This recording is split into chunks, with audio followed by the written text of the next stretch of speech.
பெரியவா சரணம். பெரியவா வானொலியின் மாலை நிகழ்ச்சிகள் ஆரம்பமாகின்றன. இன்றைய எமது நிகழ்ச்சிகள் நித்திய குரு பாதுகா பூஜா, ஸ்ரீ ரா கணபதி அவர்கள் எழுதிய புத்தகத்தின் ஒளிவடிவம், ஆன்மீக உரை, மகா பெரியவா மகிமை, உபன்யாசம். பெரியவா சரணம். பெரியவா சரணம். அடுத்த நிகழ்ச்சி நித்திய குரு பாதுகா பூஜை. शुक्लाम्भरधरं विष्णुं शशिवर्णं चतुर्भुजं प्रसन्नवदनं ध्यायेत् सर्वविघ्नोपशान्तये। ममोपात्त समस्त दुरितक्षयद्वार श्री परमेश्वर प्रीत्यर्थं गुरुप्रसाद सिद्ध्यर्थं गुरुप्रीत्यर्थं गुरुपादपूजाम् अद्य करिष्ये।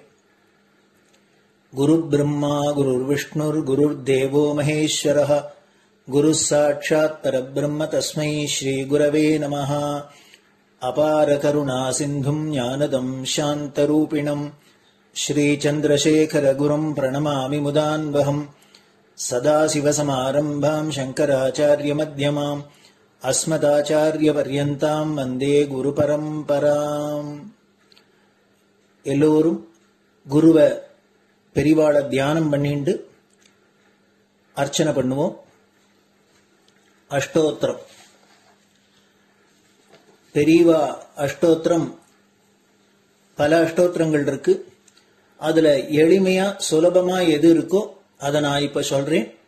எல்லோரும் இதை கேட்டுண்டே திருப்பி சொல்ல முடிஞ்சுபா சொல்லி சொல்லி பெரிவாளுக்கு பாதத்துல ஒவ்வொரு புஷ்பத்தை அர்ச்சனை பண்ணலாம். ओम श्री कांची कामकोटि पीठाधीश्वराय नमः।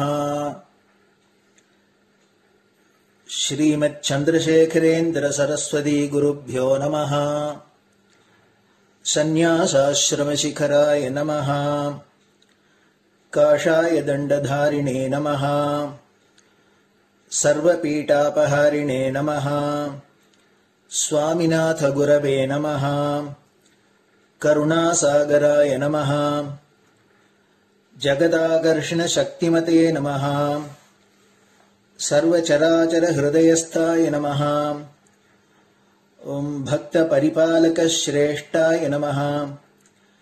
धर्म परिपालकाय नमः। श्री जयेन्द्र सरस्वत्याचार्याय नमः। श्री विजयेन्द्र सरस्वती पूजिताय नमः। शिवशक्ति स्वरूपाय नमः। भक्ताभीष्ट प्रदायकाय नमः। ब्रह्मण्य पोषकाय नमः। ब्रह्म विष्णु शिवैक्य स्वरूपाय नमः। कांची क्षेत्रवासाय नमः। कैलाश शिखरवासाय नमः। स्वधर्म परिपोषकाय नमः। चातुर्वर्ण संरक्षकाय नमः। लोकरक्षण संकल्पाय नमः। ओम ब्रह्मनिष्ठापराय नमः। सर्वपापहराय नमः। धर्मरक्षक संतुष्टाय नमः। भक्तार्पितधन स्वीकर्त्रे नमः। सर्वोपनिषत् सारज्ञाय नमः। सर्वशास्त्रगम्याय नमः। सर्वलोक पितामहाय नमः। भक्ताभीष्ट प्रदायकाय नमः। ब्रह्मण्य पोषकाय नमः। नानाविध पुष्पार्चितपदाय नमः। रुद्राक्ष क्रीडधारिणे नमः। भस्मोद्दोलित विग्रहाय नमः। सर्वज्ञाय नमः। सर्वचराचर व्यापकाय नमः। अनेक शिष्य परिपालकाय नमः। मनश्चाञ्चल्य निवर्तकाय नमः। अभयहस्ताय नमः। भयापहाय नमः। यज्ञपुरुषाय नमः। यज्ञानुष्ठान रुचिप्रदाय नमः। यज्ञसम्पन्नाय नमः। यज्ञसहायकाय नमः। यज्ञफलदाय नमः। यज्ञप्रियाय नमः। उपमानरहिताय नमः। स्फटिक तुलसी रुद्राक्ष हारधारिणे नमः। चातुर्वर्ण समदृष्टये नमः। ऋग्यजुस्साम अथर्वणादि चतुर्वेद संरक्षकाय नमः। தட்சிணாமூர்த்தி ஸ்வரூபாய நமஹ. ஜாக்ரத் ஸ்வப்ன சுஷுப்தி அவஸ்தாதீதாய நமஹ. கோட்டி சூரிய துல்லிய தேஜோமே ஷரீராய நமஹ. சாது சங்க சம்ரக்ஷகாய நமஹ. அஸ்வகஜ கோபூஜா நிர்வர்த்தகாய நமஹ. குருபாதுக பூஜா துரந்தராய நமஹ. கனகாபிஷிக்தாய நமஹ. ஸ்வர்ண பில்வதள பூஜிதாய நமஹ. சர்வஜீவ மோக்ஷதாய நமஹ. மூக வாக்தான நிபுணாய நமஹ. நேத்ர தீக்ஷாதானாய நமஹ. द्वादशलिंग स्थापकाय नमः. गान रसप्रियाय नमः. ब्रह्मज्ञानोपदेशकाय नमः. सकलकलासिद्धिताय नमः. चातुर्वण्यपूजिताय नमः. अनेकभाषा संभाषण कोविताय नमः. अष्टसिद्धिप्रदायकाय नमः. ओम श्री शारदामठ सुस्थिताय नमः. नित्यान्नदान सुप्रीताय नमः.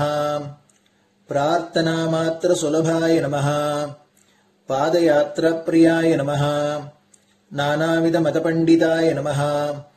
श्रुति स्मृति पुराणज्ञाय नमः. देव यक्ष किन्नर किंपुरुष पूज्याय नमः. श्रवणानंदकर कीर्तये नमः. दर्शनानंदाय नमः. अद्वैतानंद भरिताय नमः. अव्याच करुणामूर्तये नमः. शैव वैष्णवादि मान्याय नमः. श्री शंकराचार्याय नमः. दंड कमंडलूहस्ताय नमः. वीणा मृदंग सकलवाद्य नाथस्वरूपाय नमः. रामकथा रसिकाय नमः. वेद वेदांग आगमादि सकलकला सतस्प्रवर्तकाय नमः. हृदय गुहाशयाय नमः. शतरुद्रीय वर्णितस्वरूपाय नमः. केदारेश्वरनाथाय नमः. अविद्यानाशकाय नमः. निष्काम कर्मोपदेशकाय नमः. लघुभक्ति मार्गोपदेशकाय नमः. लिंगस्वरूपाय नमः. सालग्राम सूक्ष्मस्वरूपाय नमः. कालड्यां शंकर कीर्तिस्तंभ निर्माणकर्त्रे नमः. जितेन्द्रियाय नमः. शरणागत वत्सलाय नमः. श्रीशैल शिखरवासाय नमः. डमरुकनाद विनोदाय नमः. वृषभारूढ़ाय नमः. दुर्मद नाशकाय नमः. आभिचारिक दोषहर्त्रे नमः. मिताहाराय नमः. मृत्युविमोचक शक्त्याय नमः. श्री चक्रार्चन तत्पराय नमः. दासानुग्रह कारकाय नमः. अनुराधा नक्षत्र जाताय नमः. सर्वलोक ख्यातशीलाय नमः. वेंकटेश्वर चरण पद्म षट्पदाय नमः. श्री महात्रिपुर सुंदरी समेत श्री चंद्रमौलीश्वर पूजा प्रियाय नमः.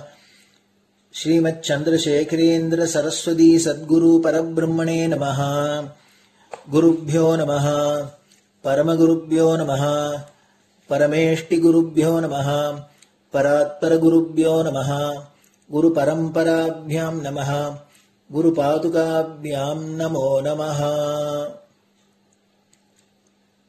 அடுத்தது ஊதுபத்தி இருந்தா அதை காமிச்சு தூபம், நெய் தீபம் இருந்தா காமிச்சு அதை நெய் தீபம் தீபம் காமிச்சுட்டு நைவேத்தியம் நைவேத்தியம் வெத்தலைப்பாக்கு பழம் இதுலேருந்து ஆரம்பிச்சு அவளுக்கு எது சௌரியமோ அதுபடி நைவேத்தியம் பண்ணலாம். அதுக்கு அடுத்தது கற்பூர ஹாரத்தி பண்ணி எல்லோரும் பிரதட்சிண நமஸ்காரம் பண்ணி பெரியவாள்கிட்ட பிரார்த்தனை பண்ணிண்டு எல்லோரும் க்ஷேமமா இருக்கணும், லோகம் பரம மங்களமா சௌக்கியமா இருக்கணும், எல்லோரும் வியாதி வெக்க இல்லாத ஆயுராரோக்கிய ஐஸ்வர்யத்தோட சாந்தம் அமைதியோட ஞான வைராக்கியத்தோட எல்லோரும் நல்லவர்களாயிருந்து நன்மையை அடையணும்னு பிரார்த்தனை பண்ணி இந்த பூஜையை தினம் செய்யலாம். குரு பிரம்மா குரு விஷ்ணுர் குரு தேவோ மகேஸ்வரः குருः சாட்சாத் பரபிரம்ம தஸ்மை ஸ்ரீ குரவே நமः. அபார கருணா சிந்தும் ஞானதம் சாந்தரூபிணம் ஸ்ரீசந்திரசேகர குரும் பிரணமாமி முதான்வகம். சதாசிவசமாரம்பாம் சங்கராச்சார்ய மத்யமாம் அஸ்மதாச்சார்ய பர்யந்தாம் வந்தே குரு பரம்பராம். குரு பாத பூஜை நிறைவடைஞ்சது. பெரியவா சரணம். பெரியவா சரணம். பெரியவா வானொலியில் நேயர்கள் அடுத்து கேட்க இருப்பது ஸ்ரீ ரா கணபதி அவர்கள் எழுதிய புத்தகத்தின் ஒளி வடிவம். அளிப்பவர் ஸ்ரீமதி உமா சங்கர் அவர்கள். ஜெய ஜெய சங்கர, ஹரஹர சங்கர. மகா பெரியவாளின் உபன்யாசங்களை ரா கணபதி அண்ணா தெய்வத்தின் குரல் என்ற பெயரில் 7 பாகங்களாக தொகுத்து அளித்ததின் 7ஆம் பாகத்தின் அடுத்த பகுதி. விநாயகரும் தமிழும், பாரத தேசத்தின் தனித்தன்மை. அது சரி, பாரத தேசத்தை விட்டு தெய்வ பிம்பங்கள் போகப்படாது என்று பிள்ளையார் ஏன் நினைத்தார்? அது சரிதானா, நியாயம்தானா என்றால், ஒரு மரத்துக்கு ஜலம் விடுவதென்றால் கிளையிலா விடுவார்கள்? பூ காய் மேலா விடுவார்கள்? வேரிலேதானே விடுவார்கள். வேரிலே விட்டாலே கிளை இலை பூ காய் எல்லாவற்றுக்கும் ஜலம் போய்விடுகிறதோ இல்லையோ? அப்படித்தான் தெய்வ சம்பந்தமான விஷயங்களுக்கெல்லாம் லோகம் என்கிற இந்த பெரிய விருட்சத்திற்கு இந்த பாரத தேசமே வேறாக இருக்கிறது. இலை மேல் பூ காய் மேலும் கொஞ்சம் ஜலம் தெளித்தால் அதுகளும் அதனால் கொஞ்சம் பச்சென்று ஆனாலும் வேரில் விட்டால்தான் அந்த இலை பூ முதலானதும் உள்ளே சத்து பெறுகிறது. அந்த மாதிரி வெளி தேசங்களில் செய்யும் பூஜாதிகளாலும் அந்த தேசங்களுக்கு கொஞ்சம் நன்மை உண்டாகுமானாலும் இந்த பாரத தேசத்தில் செய்கிறதால் தான் அந்த தேசங்களுக்கும் உள்ளூர புஷ்டியான பலன் கிடைக்கும். லோக சிருஷ்டியில் பகவான் ஒவ்வொரு தேசத்தில்தான் நல்ல கிளைமேட், ஒவ்வொன்றில்தான் நல்ல பயிர் பச்சை, ஒவ்வொன்றில்தான் வைரம் தங்கம் இன்னும் விலை உயர்ந்த தாது பண்டங்கள் என்று வைத்திருக்கிறானோ இல்லையோ? சில தேசங்களை ஒரே குளிர் என்றும் இன்னும் சிலதை ஒரே கொளுத்தல் என்றும் வைத்திருக்கிறான். நிலவளம் நீர்வளம் தாது வளம் இல்லாமல் அநேக தேசங்களை வைத்திருக்கிறான். வளமுள்ள தேசங்கள் வளமில்லாத தேசங்களுக்கு ஏற்றுமதி பண்ணி உதவும்படி வைத்திருக்கிறான். அப்படி தெய்வ சம்பந்தமான விஷயங்களுக்கு இந்த பாரத தேசம்தான் ஒரு பவர் ஹவுஸ். ஊர் பூராவுக்கும் லைட் கொடுக்கிற மாதிரி லோகம் பூராவுக்கும் தெய்வீகத்தை சப்ளை செய்ய வேண்டும் என்று வைத்திருக்கிறான். மனுஷ தேகத்தில் ஹிருதயம் என்று முக்கியமான அங்கமாக ஒன்றை வைத்து அதுதான் தேகம் பூராவுக்கும் இரத்தத்தை சப்ளை செய்து ரட்சிக்கும்படியாக அவன் வைத்திருக்கிற மாதிரியே இந்த விஸ்வ விராட் ஸ்வரூபத்தில் சகல தேசங்களுக்கும் தெய்வ சம்பந்தமான தர்ம சம்பந்தமான ஆத்ம சம்பந்தமான ஜீவ சக்தியை சப்ளை செய்து ரட்சிக்கிற ஹிருதயமாக நம்முடைய தேசத்தை வைத்திருக்கிறான். இப்படி சொன்னதால் மற்ற தேசங்களில் உபாசனையே நடக்க வேண்டாம் என்று சொன்னதாக ஆகாது.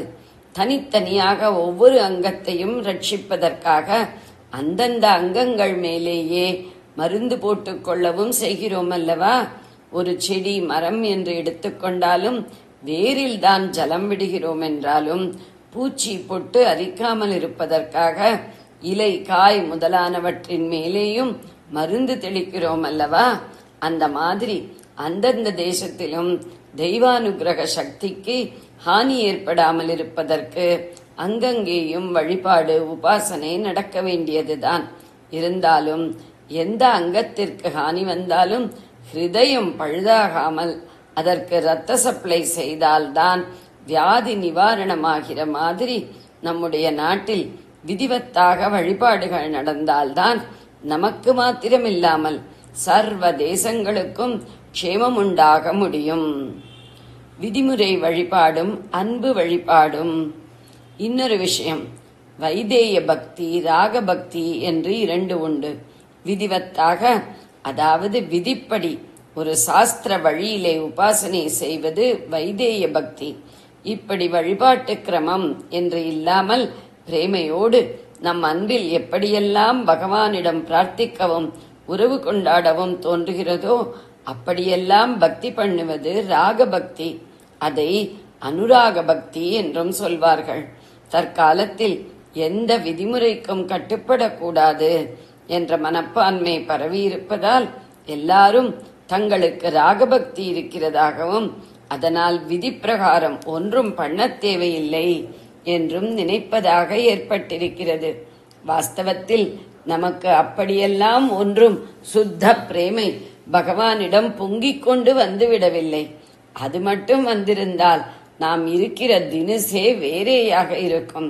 பரித்தியாகத்தில் எல்லா உறவுகளையும் முற்றிலும் தியாகம் செய்வதில் ஏற்படும் சரணாகத பாவம் ஈஸ்வரனிடம் வைக்கிற பிரேமையின் பிரதிபலிப்பாக சகல ஜீவ ஜந்துக்களிடம் பிரியம் என்று உத்தமமான சீலங்களோடு இருப்போம். வைதேய பக்தியும் கூட வரட்டு வரட்டு என்று புஸ்தகப்படி ஒரு மெக்கானிக் தன் ஷாப்பில் காரியம் பண்ணுகிற மாதிரி இல்லாமல் பிரேம பாவத்துடனேயே பண்ண வேண்டும் என்றுதான் சாஸ்திரம். விதிப்படி ஒழுகுவதே வைதேயம் என்றேன் ஒல்லியோ, அந்த விதிகளில் அடிப்படையாக பிரேமை வேண்டும் என்பதும் ஒன்று. பூஜாரம்பத்தில் பூஜையின் ஆரம்பத்தில் ஆத்ம பூஜை என்று ஒன்று செய்துவிட்டு அப்புறம்தான் வெளியில் இருக்கிற பிரதிமைக்கு பூஜை செய்ய வேண்டும். அந்த ஆத்ம பூஜையில் பூஜை செய்கிற தன்னுடைய தேகமே பகவான் இருக்கிற தேவாலயம். பூஜை செய்கிற ஜீவனான தானே பூஜிக்கப்படும் தேவனான பகவான். முந்தைய பூஜையில் அர்ச்சனை செய்த புஷ்பம் முதலான நிர்மால்யத்தை எடுத்து போட்டு இந்த புது பூஜை ஆரம்பிக்கிற மாதிரி ஜீவனும் தேவனும் வேறே வேறே என்று நினைக்கிற அஞ்ஞானத்தை தள்ளி போட்டுவிட்டு அவனே நான் என்ற சோ அகம் பாவனையுடன் பூஜிக்கணும் என்று விதி செய்திருக்கிறது. தேகோ தேவாலயகா பிராக்தோ ஜீவோ தேவகா சனாதனகா தியஜேத் அஜ்ஞான நிர்மால்யம் சோஅகம் பாவேன பூஜையேத்து. இப்படி அவனே நாம் என்றால் அவனிடம் எத்தனை அத்தியந்த பிரேமை அனுராகம் என்பது இருக்க வேண்டும். அத்தியந்த பந்து என்று நாம் பல பேரிடம் பிரியமாக உறவு கொண்டாடினாலும் அதற்கெல்லாம் மேலே அத்தியந்தமாக இருப்பது நமக்கு நாமேதானே. ஆனால் இப்படி அந்த ஸ்லோகத்தை சொல்கிற ஸ்வல்ப நேரத்திற்கு வேண்டுமானால் நமக்கு அவனிடம் நானே அவன் என்பதில் இருக்கிற அதிப்பிரேமை அனுராக பக்தி கொஞ்சம் ஏற்படலாமே தவிர அதையே சதாவும் மெயின்டைன் பண்ணுவது நீட்டித்து காப்பது முடியவில்லை. தற்காலத்தில் அந்த மாதிரி எல்லாரும் இருப்பதாக அல்லது சுலபத்தில் இருந்துவிட முடியும் என்பதாக பேசுவது வெறும் புரளிதான். விதிக்கு கட்டுப்படாத அடங்காமைக்கு ராகபக்தி என்று பொய்யாக பேர் தருவதுதான். ஒப்புக்கொள்கிறேன். அடி நாஸ்திகர் தவிர மற்ற ஜனங்கள் சகலருக்கும் பகவானிடம் ஸ்வல்பமாவது ஒரு பிரேமை இல்லாமல் போய்விடவில்லை. அந்த பிரியத்திற்கு இஃபெக்ட் இல்லாமலும் போய்விடவில்லை. இப்படி எல்லா தேசங்களிலும் இருக்கிறவர்களின் ராகபக்தி நல்லது பண்ணி கொண்டுதான் இருக்கும். ஆனால் அந்த நல்லதும் ஸ்வல்பமாகத்தான் இருக்கும். ஸ்வல்பமாக முதல் போட்டால் வருவாயும் ஸ்வல்பமாகத்தானே இருக்கும். விதி போட்டுக் கொடுத்துள்ள கிரமமான வழிபாட்டிலே அந்த விதிகள், அதன்படி விதிக்கப்பட்ட மந்திர ஸ்தோத்ராதிகள், உபசாராதி சடங்குகள், மடி ஆச்சாரம் ஆகியனவே நமக்கு பிரேமை இருந்தாலும் இல்லாவிட்டாலும் ஒரு கணிசமான அளவுக்கு நல்லது பண்ணிவிடும். போக போக இந்த விதிமுறைகளே நம் ஹிருதயத்தில் ஈஸ்வர பிரேமையை வளர்த்தும் கொடுத்துவிடும். ஆனபடியால் பெரிய அளவில் நல்லது, லோகக்ஷேமம், ஆத்மக்ஷேமம் உண்டாக வேண்டுமானால் அடிப்படையான பிரேம பாவத்தோடு வைதேய பக்தியை விருத்தி செய்து கொள்வதுதான் தற்போது நாம் இருக்கப்பட்ட நிலைக்கு ஏற்றது. சுவாமியோ கொஞ்சம் பேருக்குத்தான் விதி பார்த்து பண்ண முடியாதபடி அந்தராத்மாவிலிருந்து அனுராகம் பீரிட்டு கொண்டு வந்து பக்தி பித்து பக்தி போதை என்கிறார்களே, அப்படி பரமாத்மாவுடன் கலந்திருக்கும் மனப்பான்மையை கொடுத்து விளையாடுகிறார். மற்றவர்கள் விதி பிரகாரம் வந்துள்ள ஸ்தோத்திர மந்திராதிகள் சடங்குகள் ஆகியவற்றுக்கு அவற்றுக்கென்றே உள்ள தெய்வீக சக்தியை கொண்டுதான் நம்முடைய ஸ்வல்ப அனுராகத்தால் கிடைக்கக்கூடிய ஸ்வல்ப அனுகிரகத்தை பலப்படுத்திக் கொள்ள வேண்டும். ஆக பேசிக்காக கொஞ்சம் பக்திபாவத்துடன் அனுசரிக்கிற வைதேய பக்திதான் பெரும்பாலாருக்கு ஆனது. இந்த வைதேய பக்தியில் ஒவ்வொரு தேசத்திலும் ஆங்காங்கு இருக்கிற மதத்தை அனுசரித்து விதிகள் அமைத்திருக்கிற வழிபாட்டு கிரமங்கள் இருக்கின்றன. அவற்றுக்கெல்லாமும் தெய்வானுகிரகத்தை பெற்றுத்தருகிற சக்தி இல்லாமல் போகவில்லை. இருந்தாலும் வேத மந்திரங்களுக்கும் அவற்றை தழுவி ஆகம வழிபாட்டு கிரமத்தில் வருகிற மந்திரங்கள், ஸ்தோத்திரங்கள், நாமாவளிகள், உபசார கிரியைகள் ஆகியவற்றுக்கும் இந்த சக்தி விசேஷமாக இருக்கும்படி பகவான் வைத்திருக்கிறான். அதோடு இந்த பாரத தேசத்து மண்ணில்தான் அந்த சக்தி பூர்ணமாக பலன் தரும்படியும் வைத்திருக்கிறான். ஏனென்று கேட்டால் என்ன சொல்வது?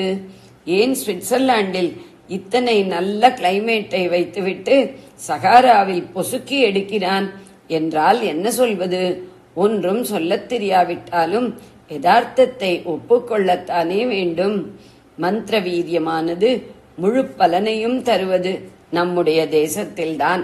கர்ம பூமி எனப்படும் இந்த பாரத தேசத்தில்தான். இங்கே கர்மா என்றால் மந்திரங்கள் பிரயோகமாகிற சாஸ்திர கர்மா என்றே அர்த்தம். அப்படிப்பட்ட இந்த கர்ம பூமியில் அந்த ஆத்மலிங்கமோ ரங்கராஜ அர்ச்சையோ விக்கிரகமோ இருந்தால்தான் லங்கை உள்பட எல்லா தேசங்களுக்கும் அதிக க்ஷேமம் என்பதால்தான் விக்னேஸ்வரர் இப்படி செய்தது.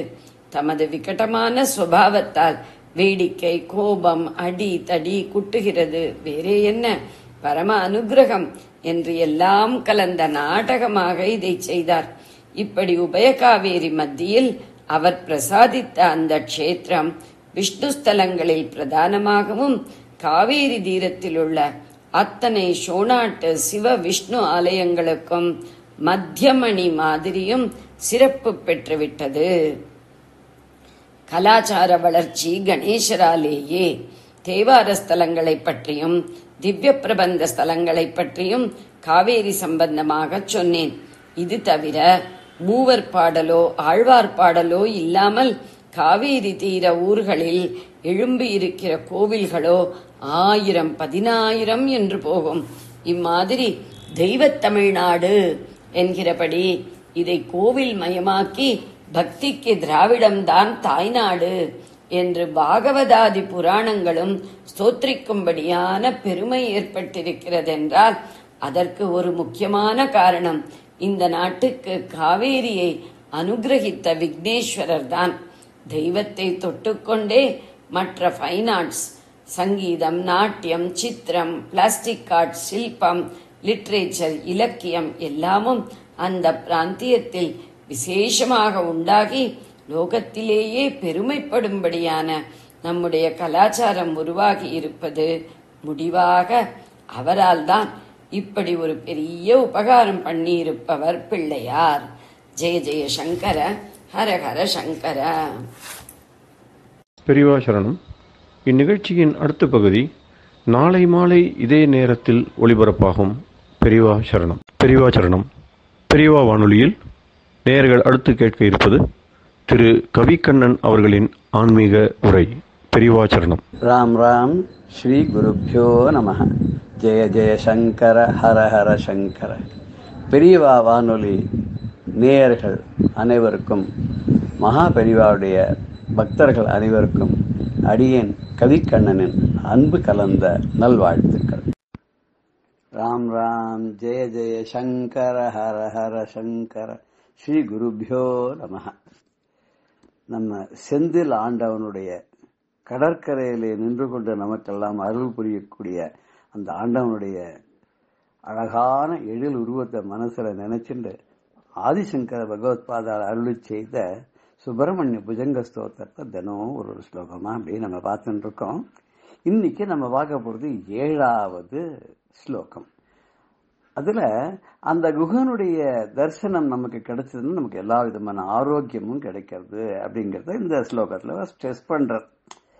எப்படி ஸ்ட்ரெஸ் பண்றார் அப்படின்னா, நம்முடைய மன குகைக்குள்ள வாசம் செய்து கொண்டு ஜோதி சுரூபமாக இருக்கானே, அவன் என்ன பண்றான்னா பிரம்ம கீட்ட எல்லா பிராணிகள், மனுஷாலேருந்து மிருகங்கள்லேருந்து எல்லா பிராணிகளுடைய கஷ்டங்களை எல்லாம் நீக்குபவனாக இந்த சமுதிர கரைகள்ல தன்னுடைய பாதங்களை நமக்கெல்லாம் காட்டிக்கொண்டு பஞ்சமா பாதகங்களையும் அப்படியே அடித்து கொண்டு முனிவர்கள்லாம் தபஸ் செய்வதற்கு உகந்த ஒரு இடமாக அந்த சமுதிர கரைகள் நின்றுருக்கானே, அந்த அழகுக்கு ஒருவரும் ஒவ்வாத வள்ளி அருமறைகள் பழகிச்சு வந்த பாதாம்புயத்தாழ்ந்தர் அபிராமி பெற்றார். வேதங்கள்லாம் அவனை வணங்கி அவனுடைய பாதம் சிவந்து போச்சான். அப்படி சிவந்த பாதங்களை உடையவன் அவன் அழகுக்கு ஒருவரும் ஒவ்வாதவன். எப்படி அவ அம்மா அழகுக்கு ஒருவரும் ஒவ்வாத வள்ளியோ, அது மாதிரி அழகியோட பிள்ளையும் அழகன் தானே, அவனும் ஒருத்தராலையும் வர்ணிக்க முடியாத அளவுக்கு வர்க்கானா. அவரை பத்தி என்ன சொல்றாரு திரும்ப அந்த ஸ்லோகத்துல, மகாம்போதி தீரே மகா பாபச்சோரே முனீந்திரானுகூலே சுகந்தாக்கிய சைலே குஹாயாம் வசந்தம் ஸ்வபாசாலசந்தம் ஜனார்த்திம் ஹரந்தம் ஸ்வயாமோ குகம் தம் குகம் ஸ்ரயாமா அப்படிங்கிற அந்த குகனை, அந்த சுப்பிரமணிய சுவாமியை நான் ஆராதிக்கிறேன். அவன் யார் தெரியுமா?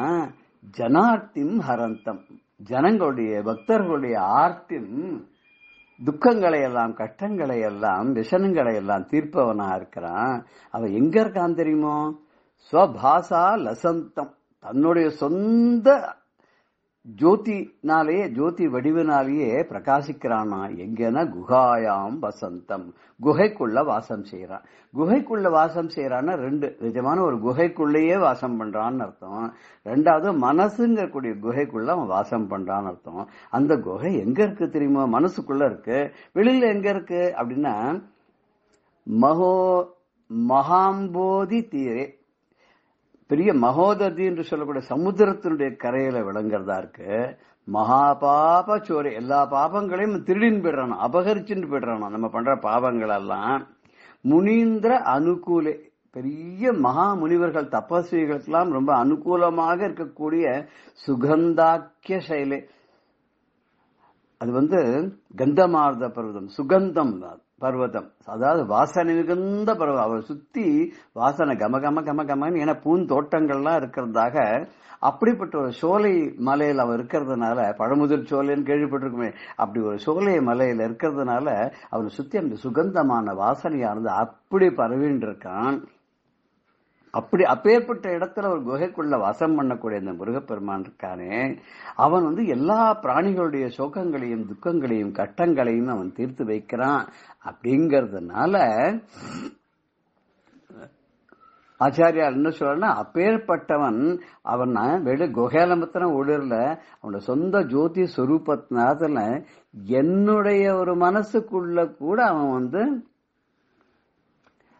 அவன் அப்படியே இருந்துட்டு இருக்கான். என் மனசுல கூட அவன் ஒளி சொரூபமாக இருந்து கொண்டு எனக்கு சந்தோஷத்தை கொடுக்கறான். அப்பேற்பட்ட எனக்கு ஆனந்தத்தை கொடுக்கக்கூடிய அந்த சுப்பிரமணிய சுவாமியை நான் ஆராதிக்கிறேன் அப்படின்னு சொல்றார். இதுல அருணகிரிநாதர் கூட ஒரு இடத்துல சொல்றார், எந்தாயும் எனக்கருள் தந்தையும் நீ சிந்தா குலமானவை தீர்த்து ஆழ்னர். அப்பா முருகா, நீ எனக்கு தான் தாய், நீயே தான் எனக்கு தந்தையும், என்னோட மனக்கவலைகள் எல்லாம் தீர்த்து அருள் புரியணுங்கிறார். இங்க அதே தான் சொல்ற, அந்த பஞ்சமா பாதங்களையும் மக்களுடைய அடியாருடைய துயரங்களையும் கஷ்டங்களையும் எல்லா பிணிகளையும் அகற்றக்கூடியவனாக அந்த முருகன் இருக்காங்கிறத இவர் சொல்ற. கந்தா கதிர்வேலவனே உமையாள் மைந்தா குமரா மறை நாயக்கனின்னு இப்படி கூப்பிடுறார் அருணகிரிநாதர். அதே மாதிரி ஆச்சாரியால் மாதிரியே என்ன சொல்றாரு, ஏ முருகா கந்தா கதிர் வேலவனே, கையில வேலை வச்சு கொண்டு இருக்கக்கூடியவனே, உமையாளுடைய மைந்தனாக இருக்கக்கூடிய குமரனே, மறை நாயகனே, 4 மறைகளுக்கும் நாயகனாக வழங்கக்கூடியவனே, என் தாயும் எனக்கு தந்தையும் நீதான் எனக்கு தாய் தந்தையர், சிந்தாகுலம் ஆனவை தீர்த்து என்னுடைய மன கஷ்டங்களை எல்லாத்தையும் தீர்த்து என்னை நீ ஆட்கொள்ள வேண்டும்ங்கிறார். அதே அர்த்தத்தில் தான் மகோததிங்கிற சமுதிரத்தினுடைய கரையில எப்போதும் நின்று கொண்டு தன் அடியார்களுக்கு தன்னுடைய பாதங்களை தரிசனம் செய்விக்கும் பொருட்டு நின்று கொண்டு பஞ்சமா பாதகங்களையும் நாசம் செய்கிறதாயும் மகர்ஷிகள்லாம் முனிவர்கள்லாம் தபஸ் செய்யறதுக்கு ரொம்ப உகந்ததாக இருக்கக்கூடிய வாசனையோடு கூடிய அந்த பர்வதத்துல அந்த குகைக்குள்ள இருக்கக்கூடிய வாசம் செய்து கொண்டு அனுகிரகம் செய்யக்கூடிய ஜோதி சுரூபமாக விளங்கி எல்லா பிராணிகளுடைய கஷ்டங்களையும் தீர்த்து கொண்டு இருக்கக்கூடிய அப்பேற்பட்ட சுப்பிரமணிய சுவாமியை நான் ஆராதிக்கிறேங்கிறார். நாமளும் அந்த ஆராதனை நம்ம பண்ணலாமே. அவன் ஆராதனை பண்ணா என்ன கிடைக்கும் தெரியுமா? அபிராமி பற்று சொல்றார், தன்னளிக்கென்று முன்னே பல கோடி தவங்கள் செய்வார், மண்ணளிக்கும் செல்வமோ பெறுவர், மதிவான வர்த்தம் விண்ணளிக்கும் செல்வமும் அழியா முக்தி விடுமென்றோ அப்படிங்கிறார். அந்த அம்பாளுடைய பாதம் கமலங்களை எல்லாம் பணிந்து தவம் செய்து பல கோடி தவங்கள் செய்தார்க்காரே, அவளுக்கு என்ன கிடைக்கும் தெரியுமா? இந்த உலகத்துல பூலோகத்தில் இருக்கிற சொத்து மாத்திரமா கிடைக்கும். மண்ணளிக்கும் செல்வமோ பெறுவர், இந்த பூமி கொடுக்கக்கூடிய செல்வங்கள் மாத்திரமா அவெல்லாம் பெறுவா. அவ மதி வானவர்த்தம் விண்ணளிக்கும் செல்வமும், அந்த ஆகாசத்துல தேவலோகத்துல கூடிய அந்த வானவர்களா தேவர்கள்லாம் கொடுக்கக்கூடிய அத்தனை செல்வங்களும் நமக்கு என்னென்ன அங்க இருக்கு, பாரிஜாத்தம் இருக்கு, காமதேனு இருக்கு, இத்தனையும் கொடுக்கக்கூடிய அத்தனை செல்வமும் நமக்கு கிடைக்கும். அது மாத்திரம் இல்ல, கடைசியா அழியாத முக்தி வீடும் தருமா. அழியாத முக்தி வீடு என்ன, அந்த சாயுஜ்ய பதவியும் நமக்கு கொடுக்குங்கிறான். அப்படிதான் அம்பாளே கொடுக்கறான்னா அம்பாளுடைய பிள்ளையான அம்பிகை மைந்தனான அம்பிகை சுதனான ஆறுமுக சுவாமியை நமக்கு தருவான் இல்லையா? நாமளும் இந்த ஸ்லோகத்தை ஒரு வாட்டி நினைச்சு கொண்டு அவனுடைய சரணாரவிந்தங்களை ஆச்சாரியால் மாதிரி நாமளும் படியலாம். மகா அம்போதி தீரே மகா பாபச்சோரே முனீந்திரானுகூலே சுகந்தாக்கிய சைலே குஹாயாம் வசந்தம் ஸ்வபாசாலசந்தம் ஜனார்த்திம் ஹரந்தம் சயாமோ குஹந்தம். ஸ்ரீ குருப்யோ நமः. ஜெய ஜெயசங்கர ஹர ஹர சங்கர. ராம் ராம். பெரியவா சரணம். இந்நிகழ்ச்சியின் அடுத்த பகுதி நாளை மாலை இதே நேரத்தில் ஒளிபரப்பாகும். பெரியவா சரணம். பெரியவா சரணம். அடுத்த நிகழ்ச்சி மகா பெரியவா மகிமை உபன்யாசம். வழங்குபவர் பிரம்மஸ்ரீ கணேச சர்மா அவர்கள். அபார கருணா சிந்தும் ஞானதம் சாந்தரூபிணம் ஸ்ரீ சந்திரசேகர குரும் பிரணமாமி முதான்வகம். காஞ்சி மகாபிரிவா தேனம்பாக்கம், கலவை, காஞ்சிபுரம் முதலான இடத்துல 1969 78 வருஷம் வரைக்கும் இருந்துட்டா. அப்படி தேனம்பாக்கத்தில் இருக்கிறதே பல நிகழ்ச்சிகள், பல பேர் தரிசனம் பண்ணியிருக்கா. பாரத பிரதமராக இந்த இந்திரா காந்தி அங்கே தான் தரிசனம் பண்ணிட்டா பெரியவாளை. அதே போல இன்னும் பல பேர்லாம் விஐபிக்கள்லாம் தரிசனம் பண்ணியிருக்கா. நித்தியம் ஜனங்கள்லாம் வருது போறது, ஜனங்கள் வருது போறது, இப்படியே தான் இருக்கும். அதாவது பெரியவா ஒதுங்கி இருந்தா கூட, மௌனமா இருந்தா கூட, எல்லாத்தையும் விட்டு விலகி இருந்தா கூட உலகம் அவரை தனியா இருக்க விடல, அவரை விலகி இருக்க விடல. எல்லாரும் அவர் எங்க இருந்தாலும், எந்த காட்டிலையும் மேட்லையும் எங்கே போய் இருந்தாலும் அங்க போய் தரிசனம் பண்றது. அவ பேசவே மாட்டா, பேசாத மௌன குருவா தட்சிணாமூர்த்தி மாதிரி இருந்தா. அப்ப கூட அவளை தரிசனமே போறோம். அங்க ஒன்றும் போய் பேசி கீசி இனிமே சந்தேகத்தை சொல்லி விளக்கம் தீர்த்துக்கணும் அது மாதிரிலாம் கிடையாது. பல பேர் மேல்நாட்டு அறிஞர்கள்லாம் வந்திருக்கா. பெரியவாள்கிட்ட பல சந்தேகங்கள் கேட்கணும் அப்படின்னா நோட்ல புக்கு முழுக்கணும் எழுதின வந்தவாள்லாம் உண்டு. அப்படி வந்தவா எல்லாரும் என்ன பண்ணுவான்னா, முதல்ல சந்தேகம் கேட்கணும் அப்படின்ட்டு வருவா. அப்புறம் பெரியவாள்கிட்ட அங்கே உட்காந்து தரிசனம் பண்றதை பார்த்துட்டு பெரியவாளை பார்த்து போனதுக்கு அப்புறம் அவளும் பிசாத உட்காந்துப்பா, இவரும் பிசாத உட்காந்துப்பார். மணிக்கணக்காக உட்காந்துப்பா. அவ பாட்டுக்கு ஏந்துன்னு போவா. என்ன ஏதோ சந்தேகம் எல்லாம் கேட்கணும்னு இல்லையோ ஒன்றும் கேட்கலையே அப்படின்னா, கேட்கணும்னு தான் நினைச்சுன்னு வந்தோம். ஆனா பெரியவாளை பார்த்ததுக்கு அப்புறம் ஒரு சந்தேகமும் இல்லை. அப்போ ஒரு பையன் நின்றுனர். ஒரு வெளிநாட்டுக்காரர், ஆஸ்திரேலியாலேருந்து வந்திருக்கார். பெரியவா கிட்ட அவர் யாரு, எங்கேருந்து வந்திருக்க, எதுக்கு இங்க வந்திருக்கான் கேளு, என்ன வேணும் கேளு அப்படின்னு. அந்த பையன்கிட்ட கேட்க சொன்னா, நீ எந்த ஊர்லேருந்து இப்போ வந்திருக்க, எதுக்கு என்ன வேணும் அப்படின்னு. அவர் சொன்னார், நான் ஆஸ்திரேலியாவில் இருக்கேன், என்னோட நேட்டிவ். ஆனால் நான் உலகத்தில் பல இடங்களுக்கு போயிருக்கேன். நான் ஃபிலாசபியில் தத்துவங்களில் ஆராய்ச்சி பண்ணிட்டு இருக்கேன், ரிசர்ச் பண்ணுறேன். அவர் ஒரு ரிசர்ச் ஸ்காலர். ஃபிலாசபியில் பல சித்தாந்தங்கள் இருக்கு. நம்ம ஹிந்து மதத்தில் சில ஃபிலாசபி இருக்கு. இந்து மதத்திலேயே பார்த்தேன்னாக்க அத்வைதம், துவைதம், விசிஷ்டாத்வைதம், இது மாதிரி அதுக்குள்ளேயே பல ஃபிலாசபிஸ். இன்னும் ஏதோ கிறிஸ்தவ மதம் இருக்கு, இஸ்லாமிய மதம் இருக்கு, பௌத்த மதம் இருக்கு, இப்படி பல மதங்கள் இருக்கு. பல மதங்களையும் பல மத குருமார்கள்லாம் பலவிதமான சித்தாந்தமா சொல்றா. இப்படி பார்த்தா நமக்கு கன்ஃபியூசிங்கா இருக்கு. இதுல நிஜமாவே ஏதோ ஒண்ணுதானே சத்தியமா இருக்க முடியும், உண்மையா இருக்க முடியும். அப்படிலாம் வந்தா நாம் ஆராய்ச்சி எல்லாம் பண்றோம். அதை போலதான் இவரும் என்ன பண்ண இப்படி பல சித்தாந்தங்கள்லாம் வச்சு ஆராய்ச்சி பண்ற. அப்படி ஆராய்ச்சி பண்ணிட்டு இருக்கேன் அப்படின்னு. சரி, அடுத்தது பெரியவா கேட்டா என்ன பண்ண, நான் இப்ப என்ன பண்ணுவேன் உனக்கு அப்படின்னு. நான் பிலாசபிலாம் ஆராய்ச்சி பண்ணி எல்லாம் பண்ணிட்டு இருக்கேன். ஆனா எனக்கு ஒரு என்னமோ மனசுல ஒரு வெறிச்சின்னு ஒரு வெற்றிடம் இருக்கு. என்ன அப்படின்னா, நாம ஒரு மனுஷனா பிறந்திருக்கோம். மனுஷனா பிறந்தது எதுக்காக, என்ன பண்ணணும், நாம வாழ்க்கை நெறி என்ன? இது மாதிரி இங்க போறது அங்க போறது, சாப்பிட்றது, தூங்குறது, இது மாதிரி படிக்கிறது, ரிசர்ச் பண்ணி, இதுக்கெல்லாம் தானே ஒரு மனுஷ ஜென்மம் எடுத்திருக்கும். அது பூர்ணத்துவம் அடைய வாழ்க்கை நெறி என்ன, அதோட பர்பஸ் என்ன, மனுஷ ஜென்மம் எடுத்ததோட பர்பஸ் என்ன, எப்படி இருந்தா அந்த பர்பஸ் சால்வ் ஆகும், நம்ம அச்சீவ் பண்ண முடியும் அப்படின்னு தெரியல. அதனால எனக்கு வாழ்க்கை நெறி என்னன்னு தெரிஞ்சுக்கணும். அதுக்காக தெரிஞ்சுக்கிறதுக்கு வந்திருக்கேன், பெரியவா எனக்கு சொல்லணும் அப்படின்னு.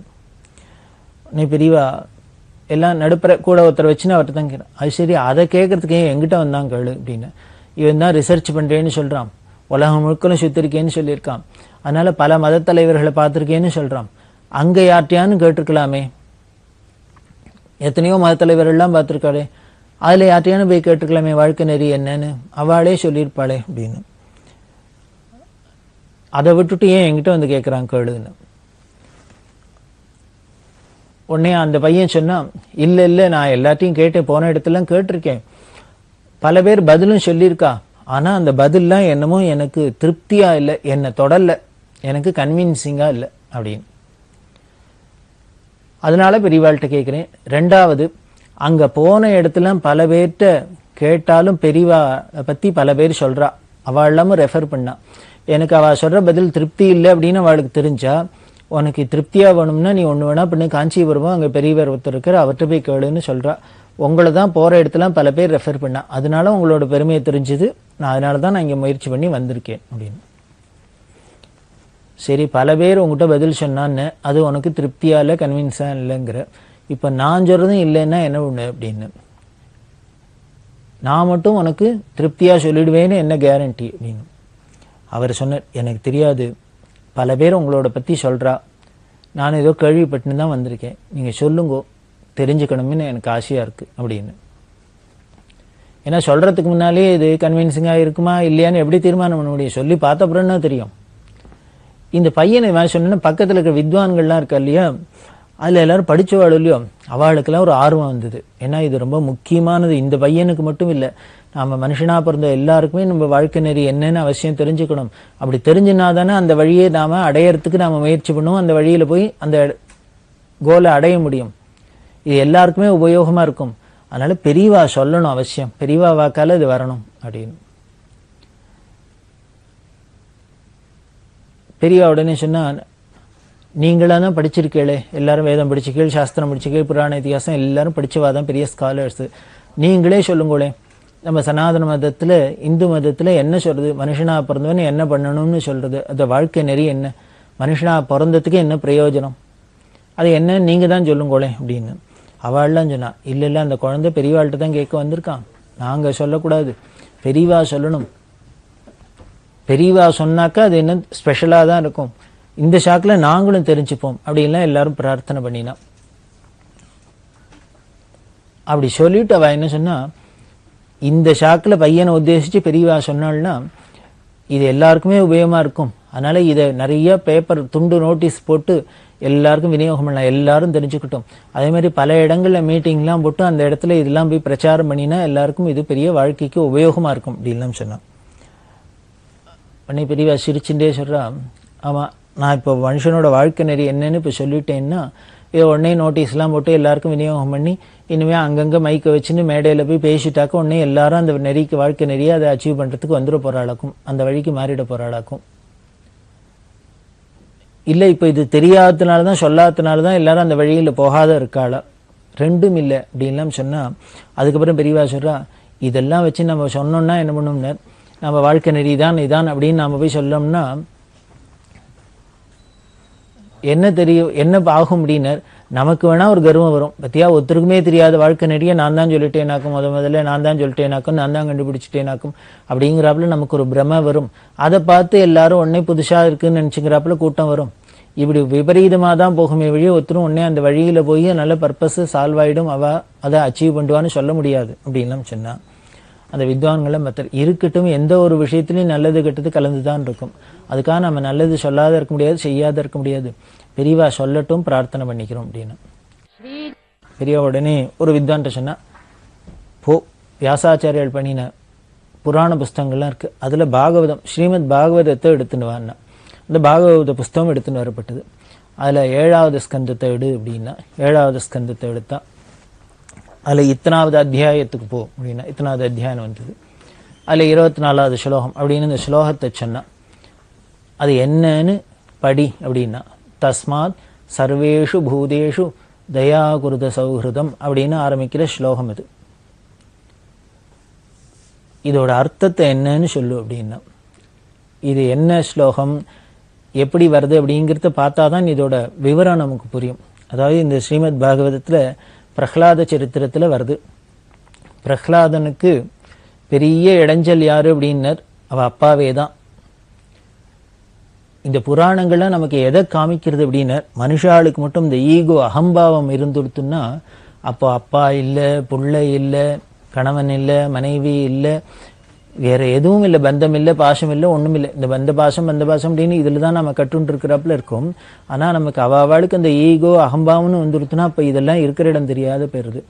ஹிரண்யகசிபுகாரங்க தான் பெத்த புள்ள, அந்த பெத்த புள்ளன்னு கூட அவன் பார்க்கல, கொஞ்சம் கூட தயவு இல்லை, தான் சொன்ன வழியில அவன் வரல, தான் சொன்னதை கேட்கலங்கிறதுனால அவனை எப்படி எல்லாம் ஹிம்சை பண்றார், தீர்த்து கட்டுறதுக்கு முதற்கொண்டு எவ்வளவு உபாயம் எல்லாம் பார்த்தான் அப்படின்னு நம்ம புராணம் காமிக்கிறது.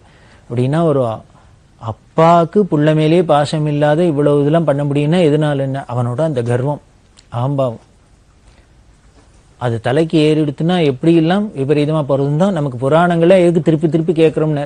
இதெல்லாம் ஏதோ எங்கேயோ ஒரு ஹிரண்யகசிபு, எங்கேயோ ஒரு பிரகலாதன், இது மாதிரிலாம் இல்லை, எல்லாம் நமக்குள்ளேயே தான் எல்லாரும் இருக்கும். இப்படி நாமளே அப்பப்போ ஆராய்ச்சி பண்ணி பார்த்துட்டோம்னா நமக்கு இதெல்லாம் தெளிவா ஏற்படும், தெளிவா ஏற்படும். அந்த பிரகலாதன் ஸ்கூல்ல படிக்கிற அப்பா படிக்க வச்சிருக்கார், சுக்கராச்சாரியாரோட பிள்ளைகள்லாம் பாடம் சொல்லி கொடுத்துருக்கா அவருக்கு. அதுல என்ன பண்ணி கொடுத்தான்னா, சிலபஸ் முதற்கொண்டு ஹிரண்யகசிபு பண்ணினது, அங்க ஒரு நல்ல விஷயமும் சொல்லித்தரப்படாது, ஹிரண்யகசிபு பத்தியே தான் பாடம் இருக்கணும், இப்படி எல்லாம் பண்ணி வச்சிருக்கான் இல்லையா. அதையே சொல்ல சொல்ல சொல்ல எல்லாம் சொல்லிட்டு இருக்கா. ஆனால் பிரகலாதனுக்கு இதெல்லாம் ஏறல, இந்த பகவத் குணத்தை பத்தி, பகவன் நாமாவை பத்தி, இதை தவிர வேற ஒன்றும், பக்தியை தவிர வேற ஒன்றும் ஏறல. இப்படி இருக்கிறதே இந்த கூட இருந்த பசங்களுக்கெல்லாம் ஆச்சரியமா இருக்கு. அப்பா இவ்வளவு கஷ்டப்படுத்துற தண்டனையெல்லாம் கொடுக்குறார், வாத்தியாரெல்லாமே இவ்வளவு சொல்லித்தரா கண்டிச்சு, அப்ப கூட இந்த பிரகலாதனுக்கு எப்படி இந்த வாசனையெல்லாம் ஏறாத, அவன் மனசுல அந்த பக்தியே இருக்கு அப்படின்னு அவளுக்கெல்லாம் ஒரு ஆச்சரியம். அவள்லாம் கேட்கிறான், உங்ககிட்ட உனக்கு மட்டும் எப்படி இப்படி எல்லாம் வருது அப்படிலாம் அவ கேட்கறதே தன்னோட சக மாணவர்களுக்கெல்லாம் இந்த பிரகலாதன் உபதேசம் பண்ற. ஏன்னா எல்லாம் அசுர குழந்தைகள். அசுர குணமே என்ன அப்படின்னா, அன்பு இல்லாத இருக்கிறது தான் அசுர குணம், இரக்கம் இல்லாத தன்மை தான் அசுரத்தனம். நாமளே பார்க்கிறோம், யாரானும் ஈவிரக்கம் இல்லாத ராட்சச பய அப்படிங்கிறோம். அப்படின்னாலே இந்த ராட்சச குணம் அரக்க குணம்னாலே என்னென்ன, அடுத்தவா மேலே ஈவிரக்கப்படாத இருக்கிறது. பார்க்கிறோமே நாட்டில் எவ்வளவோ வன்முறைகள்லாம் பார்க்கிறோம், எத்தனையோ குண்டு வெடிக்கிறது, எத்தனையோ கொலை நடக்கிறது, எத்தனையோ கொள்ளை நடக்கிறது. அவளுக்கெல்லாம் ஒரு மனசுல ஒரு துளி லெவலேஷம் ஈவிரக்கம் இருந்ததுன்னா, ஐயோ இப்படி ஒரு உயிரை போய் கொல்றமே, இப்படி ஒருத்தரோட உடமையை போய் திருடுறமே, இவ்வளவு எல்லாம் தப்பு பண்றமேன்னு தோண வேண்டாமா? தோணலைன்னா எந்த அளவுக்கு மனசாட்சி இல்லாத இருக்கு, அந்த அசுரத்தனம் மண்டி கிடக்கு அப்படின்னு தெரியுது. அந்த அசுரத்தனமே ஈவிரக்கம் இல்லாத இருக்கிறது தான். நமக்கு இன்னொரு கதை கூட சொல்ற வழக்கம், தெய்வத்தின் குரல்ல பெரியவா சொல்றா, தேவர்கள், அசுரர்கள், மனுஷர்கள் 3 பேரும் போய் பிரம்மாட்ட எங்களுக்கு உபதேசம் பண்ணுங்கோ அப்படின்னு சொன்னா. அதுல முதல்ல தேவர்கள் போய் கேட்டா, அவர் உடனே த அப்படின்னார்.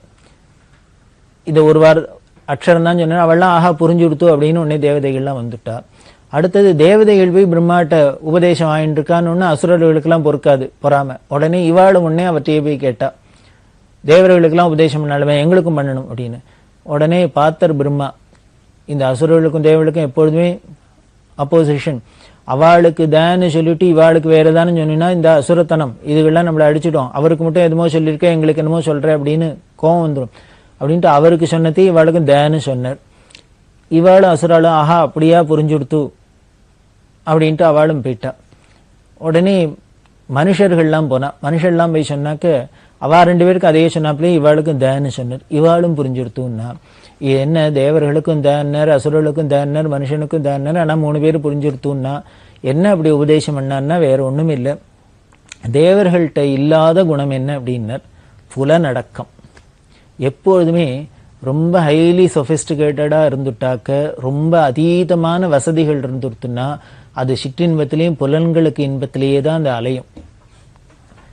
சுவாமி நமக்கு கஷ்டத்தை கொடுக்கறதே இது மாதிரி நமக்கு கொஞ்சம் தெளிவு வரணும், விவேக வரணுங்கிறதுக்காக தான்.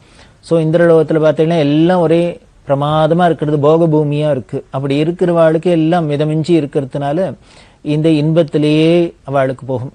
அதனால புலனடக்கம் கிடையாது. அதைத்தான் சொன்னார் தாமியத அப்படின்னர். அதாவது யோகத்தில் சொல்றாளோ இல்லையோ சமம் தமம் அப்படின்லாம் சொல்றாளே, அதுதான் அந்த புலனடக்கம் தான் உங்களுக்கு வேணும் அப்படிங்கிறதுனால தான சொன்னார் தாமியத்தை. சரி, அவ புரிஞ்சு கொடுத்து உடனே அவ யாருக்குமே அவளோட வீக்னஸ் புரியும். அதை சங்கேதமா சொன்னா கூட உடனே டக்குன்னு நமக்கு புரிஞ்சிடும். அது மாதிரி இவாளும் அவர் நமக்கு அந்த புலனடக்கம் இல்லை, அதனால அதுதான் உங்களுக்கு வேணும், தமம் வேணும்னு சொல்றாருங்கிறதுனால புரிஞ்சுன்னு ஆஹா அப்படியே இருக்கும் அப்படின்ட்டு வந்துட்டா. அசுரர்களுக்கு இல்லாத என்னன்னர் இரக்கம் இல்லைன்னு சொன்னோம், தய இல்லை அவள்கிட்ட, யார்ட்டையும் ஒரு அன்பு இல்லை, கருணை இல்லை, அதுதான் அவளோட குணமா இருக்கு. அதுக்காக தான் தயன்னு சொன்னார். உடனே அவளும் புரிஞ்சு கொடுத்து இன்னுமே தயவை காமிக்கிறோம் எல்லாருக்கும் அப்படின்ட்டு உடனே தயை தான் வேணும் அப்படின்னு வந்தா. இந்த மனுஷர்களுக்கு தயன்னு சொன்னாரு என்னன்னர் இவாள்கிட்ட இல்லாத குணம் என்னென்ன ஈகை குணம் தான் மனுஷனுக்கு இல்லாத ஒரு குணமா இருக்கும். அதை நாம வரவழைச்சுக்கணும், அதை பெருக்கிக்கணும். அதுக்கு தான் நமக்கு இவ்வளவு சாஸ்திரங்கள்லாம் வழி சொல்லி தருது. மனுஷனுக்கு என்னென்ன எப்பொழுதும் சுயநலம் தான் இருக்கு. எதுவாக இருந்தாலும் எனக்கு வேணும் எனக்கு வேணும் எனக்கு வேணும் நமக்கு வேணும் இப்படித்தான் வரும். நம்ம ஏதோ குடும்பத்துக்கு குழந்தைய குட்டிங்கிறதெல்லாம் கூட என்னென்ன நம்ம பொண்டாட்டி நம்ம வீடு நம்ம குழந்தைங்கிறதுனால தான் அதுக்கு இனிமேல் காசு வேணும் பணம் வேணும் சாப்பாடு போடணும் இல்லை. இதே அடுத்த வீட்டுக்கு இத்த வீட்டுக்குன்னா நம்ம பண்ணணும்னு தோன்றதோ அந்த எண்ணம் கூட வர மாட்டேங்குது. அதனால நம்மளோடதுன்னா தான் நமக்கு அந்த எண்ணம் வரும். அதனால அடுத்த வாளுக்கு கொடுக்கணுங்கிற எண்ணம், அதைத்தான் தயன்னு சொன்னார். அதைத்தான் தாமிய தத்த தயத்துவம். தத்தன்னா அடுத்த வாளுக்கு கொடு அப்படின்னு அர்த்தம். இதை 3 சொன்னா அப்படின்னா 3 பேரும் ஆஹா புரிஞ்சுன்னு வரோம், இனிமே அதை நாங்கள் பிராக்டிஸ் பண்ணுறதுக்கு பார்க்குறோம் அப்படின்ட்டு வந்தான்னு சொல்லுவா. அதை போலதான் இந்த அசுரர்களுக்கு தய இல்லாததுனால இந்த தஸ்மாத் சர்வேஷு பூதேஷு தயாகுருத சௌகிருதம், எல்லாத்தையும் அன்பா இருக்க பழகிங்கோப்பா, எல்லாத்தையும் அன்பா இருக்கணும்ப்பா, எல்லா ஜீவராசியும் அன்பா இருக்கட்டும்பா இருக்கணும்ப்பா. இதுதான்ப்பா நம்ம மனுஷாலா பிறந்ததுக்கு வாழ்க்கையை பூர்ணத்துவம் அடையறதுக்கு. ஏன்னா அன்பு இல்லைன்னா மனுஷ ஜென்மாவே இல்லை. அதுவும் அந்த அன்பை வச்சுன்னு அடுத்த வாழ்கிட்ட காமிக்கிறதுங்கிற மனுஷனால தான் முடியும். அது இல்லைன்னா நாம் அப்புறம் மிருகங்களாக தான் இருப்போம். அதனால அன்பு தான் வேணும் அப்படின்னு பிரகலாத சுவாமி உபதேசம் பண்ணி அந்த ஸ்லோகத்தை தான் எடுத்து காமிச்சா. அப்படி அந்த அன்பு பண்ணிட்டோம்னா என்ன, எல்லாத்தையும் எல்லா ஜீவராசியும் அன்பா இருந்தா நமக்கு என்ன பண்ணும்னர் சர்வேஸ்வரன பகவானோட அன்பு நம்மள்கிட்ட வந்துடும். அந்த அதோக்ஷஜனோட அன்பை நாம சம்பாதிச்சுக்கலாம். நம்ம ஈஸ்வரனோட கருணையை அடையறதுக்கு தான் இவ்வளவோ என்னெல்லாமோ பூஜைக்கு பண்றோம், கோவிலுக்கு போறோம், குளத்துக்கு போறோம், என்னெல்லாமோ பண்றோம். இதெல்லாம் விட சுலபமா என்னென்ன நம்ம எல்லாத்தையும் அன்பை காமிச்சிட்டோம்னா அன்பு மயமா இருந்துட்டோம்னா அந்த அன்பே சிவமான அந்த பரமேஸ்வரனோட கிருப்பையும் நம்ம மேல வந்துடும். இதான் இதுல வர சாரம். இத ஸ்லோகத்தை படிச்சு காமிக்க சொல்லி இதான்ப்பா மனுஷனா பிறந்தா இருக்க வேண்டிய வாழ்க்கை நெறி, எல்லாத்தையும் அன்பா இருக்கணும். அந்த அன்பு கூட எந்த ஒரு எதிர்பார்ப்பும் இல்லாத நிஷ்காமியம் அன்பா இருக்கணும். அடுத்தவா நம்மள்கிட்ட வெறுப்பை காமிச்சா கூட நாம அன்பா இருக்கணும். அதுதான் அவர் என்கிட்ட பிரியமா இருக்க நான் அவர்கிட்ட பிரியமா இருக்கேன் அப்படின்னா இது ஒரு பிசினஸ், இதுக்கு ஒன்றும் பெரிய விசேஷம் இல்லை. அவருக்கு கண்டா நம்மளை கண்டா பிடிக்கலன்னா கூட நமக்கு அவரை பிடிச்சதுன்னா நம்ம அவர்கிட்ட அன்பா இருந்தோம்னா காலப்போக்கில் அவருக்கும் நம்ம மேல பிரியம் வரத்துக்கு ஒரு சான்ஸ் இருக்கு.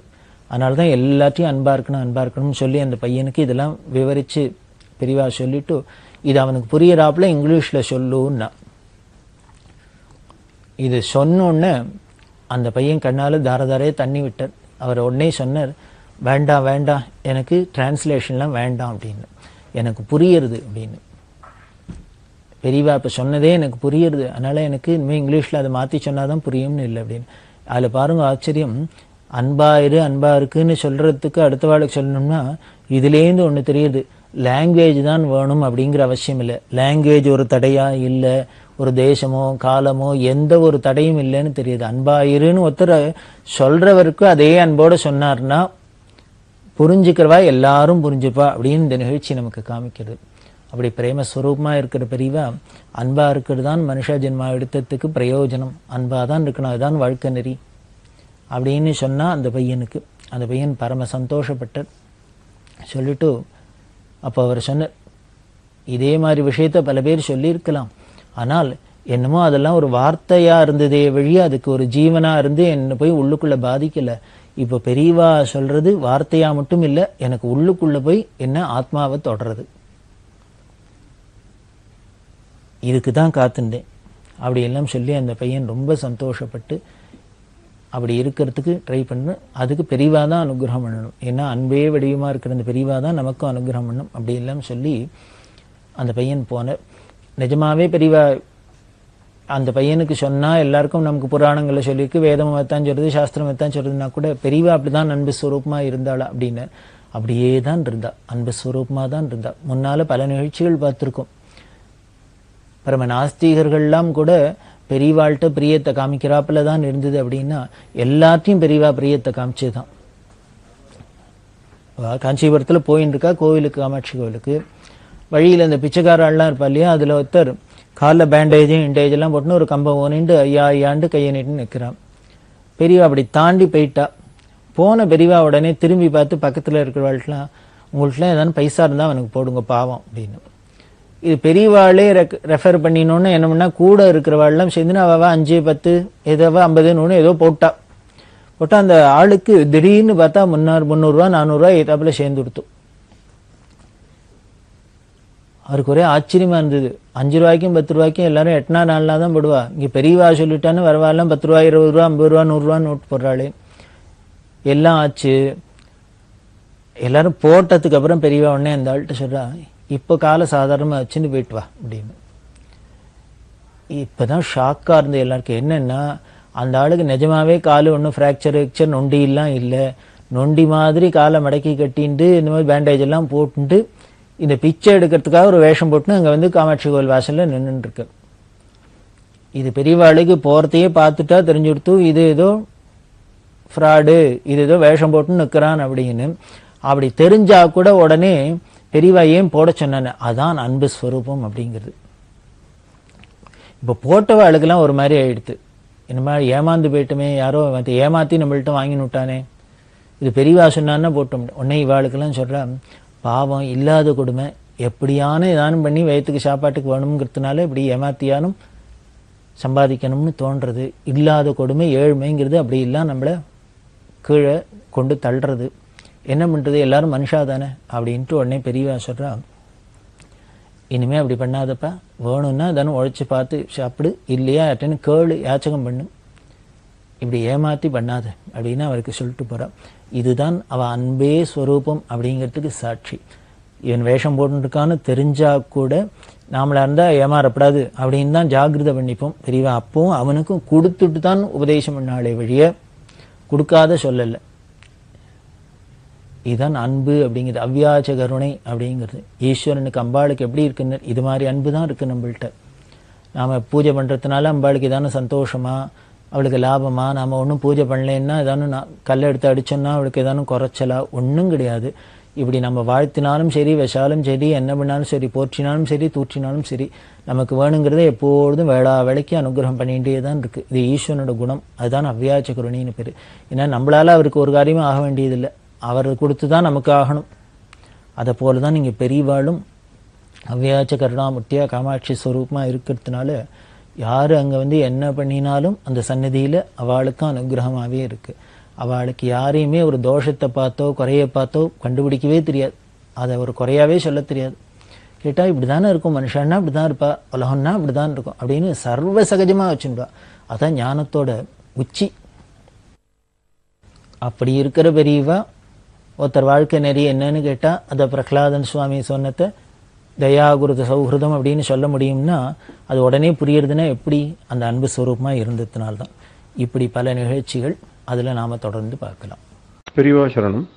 இந்நிகழ்ச்சியின் அடுத்த பகுதி நாளை மாலை இதே நேரத்தில் ஒளிபரப்பாகும். பெரியவா சரணம். பெரியவா சரணம். அடுத்த நிகழ்ச்சி திருவாசக இன்னிசை. வழங்குபவர் ஸ்ரீ சத்குருநாத தேசிகர் அவர்கள். பெரியவா சரணம். திருச்சிற்றம்பலம். ஆசைப்பத்து கருடக் கொடியோன் காணமாட்டா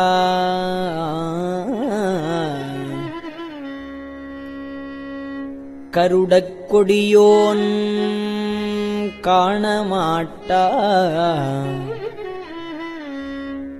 கழற்சேவடி என்னும் பொருளைத் தந்து இங்கு என்னை ஆண்ட புல்லாமணியேயோ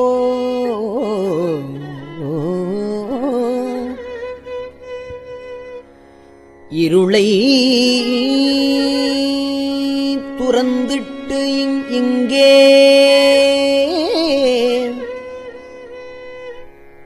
இருளை துறந்திட்டு இங்கே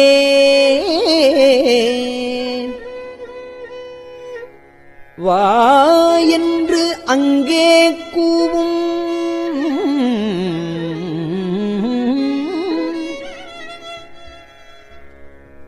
அருளைப் பெறுவான்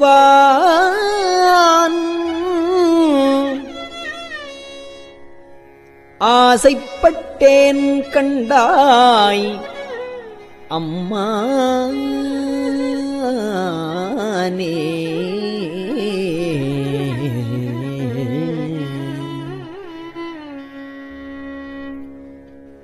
முய்ப்பால் நரம்பு கயிறாக மூளை என்பு தோல் போர்த்த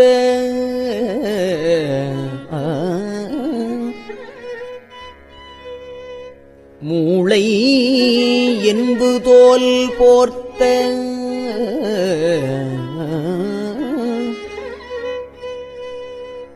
குப்பாய் அம்புக்கு இருக்ககில்லேன் கூவிக்கொள்ளாய் கோவேயோ எப்பாலவர்க்கும் அப்பாலாம் என்னாரமுதேயோ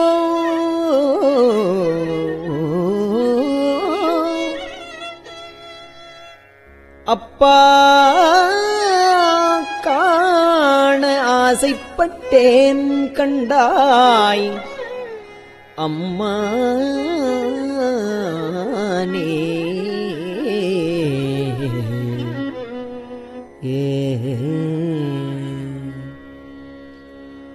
சீ ஆர்ந்து ஈ மொய்த்து அழுக்கொடு திரியும் சிறுகுடில் இது சிதைய கூவாய் கோவே கூத்தா காத்து ஆட்கொள்ளும் குருமணியே தேவா தேவர்க்கு அறியானே சிவனே சிறிது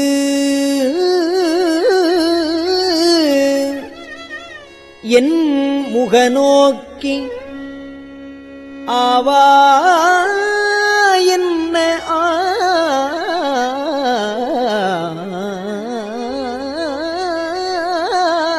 ஆசைப்பட்டேன் சிறிது என் முகநோக்கி ஆவா என்ன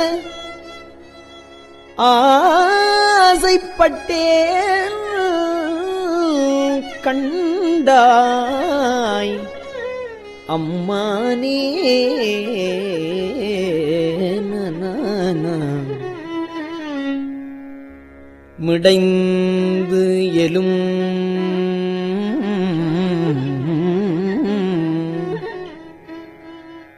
மிடைந்து எலும்பு ஊத்தை மிக்கு அழுக்கு ஊரல் வீரிலி நடைக்கூடம் தொடர்ந்து எனை நலிய துயருருகின்றேன் சோத்தம் பெருமானே துயருருகின்றேன் சோத்தம் எம்பெருமானே உடைந்து நைந்து உருகி உன்னொளி நோக்கி உன் திருமலர்பாதம் மலர்பாதம் அடைந்து நின்றிடுவான் ஆசைப்பட்டேன் கண்டாய் அம்மானே.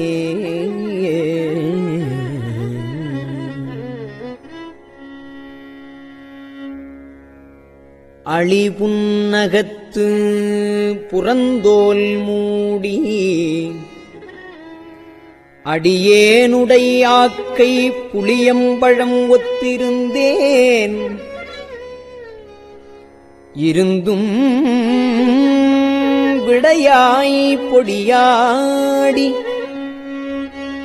எளிவந்து என்னை ஆண்டு கொண்ட என்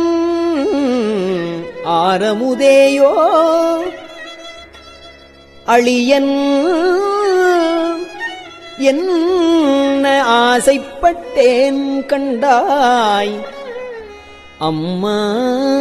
அம்மானே.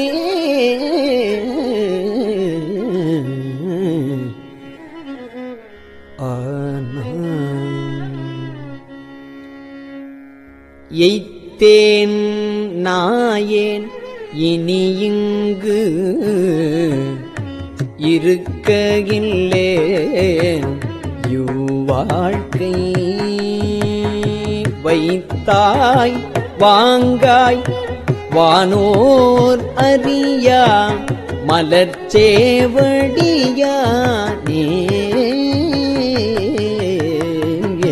புத்தா உந்தன் முகவொளி நோக்கி முறுவல் நகை காண அத்தா சால ஆசைப்பட்டேன் அத்தா சால ஆசைப்பட்டேன் கண்டாய் அம்மானே. பாரோர் பின்னோர் பரவியேத்தும் பரனே பரஞ்சோதி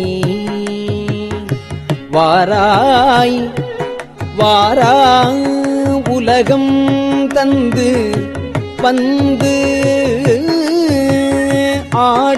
ஆட்கொள்வானே பேர் ஆயிரமும் பரவி பேர் ஆயிரமும் பரவி திரிந்து எம்பெருமான் என ஏத்த ஆரா அமுதே ஆசைப்பட்டேன்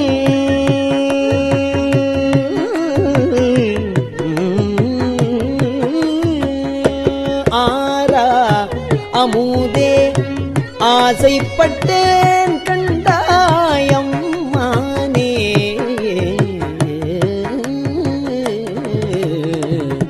கையால் தொழுது உன் கழற்சேவடிகள் கழும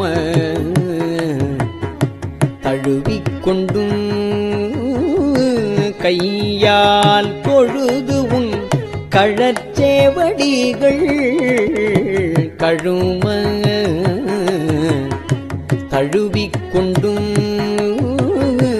எய்யாது என்றல் தலைமேல் வைத்து எம் பெருமான் பெருமான் என்று ஐயா என்றன் வாயால் அரற்றி ஐயா என்றன் வாயால் அரற்றி அழல் சே மெழுகு ஒப்ப ஐயாற்றுகரசே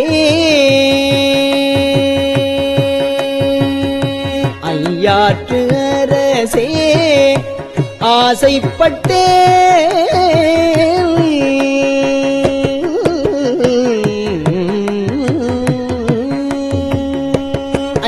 ஐயாற்றுகரசே ஆசைப்பட்டே கண்டாய் அம்மானே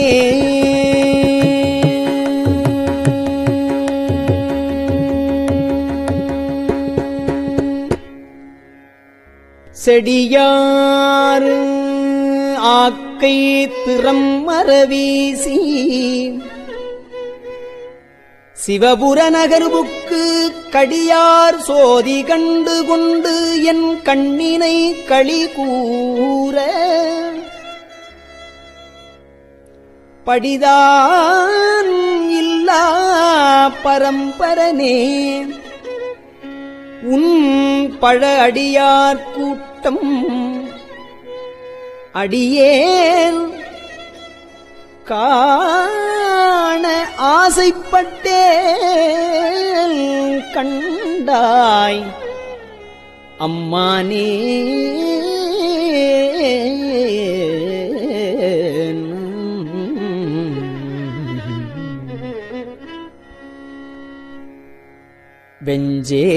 வெஞ்சேலனைய கண்ணாதம் வெகுளி வலையில் அகப்பட்டு நைஞ்சேன் நாயேன் ஞானச் சுடரே நானோ துணை காணேன் பஞ்சேரடியாள் பாகத்து ஒருவா பவள திருவாயால் அஞ்சேல் என்ன ஆசைப்பட்டே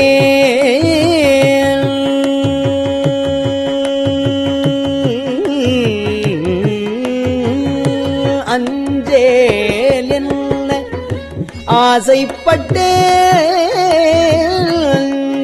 என்ன ஆசைப்பட்டேன் கண்டாய் அம்மானே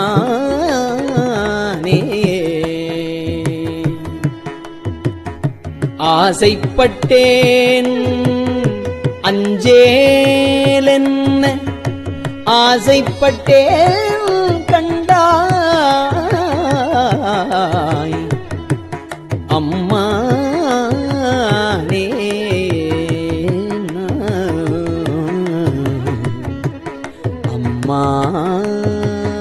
அம்மானே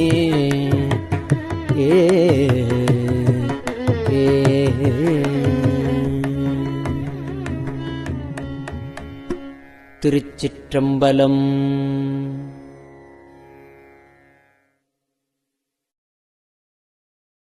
பெரியவா சரணம்.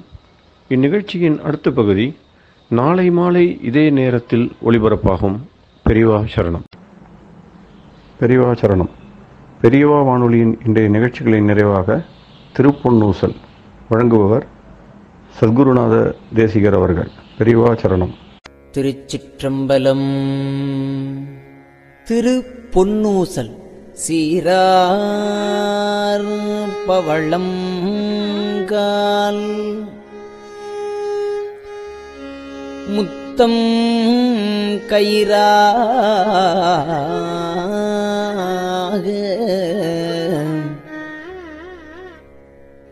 ஏறாரும் பொற்பலகை ஏறி இனிதமர்ந்து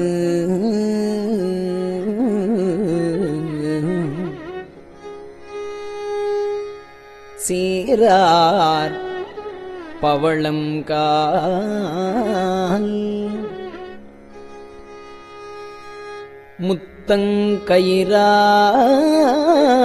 முத்தங்கயிறாக ஏறாரும் பொற்பலகை ஏறி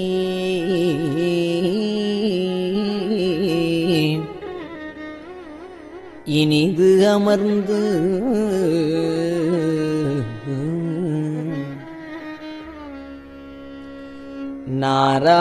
நாராயணன் அறியான் நான் மலர்த்தாள் நாராயணன் அறியான் நான் மலர்த்தாள் நாயடியேற்கு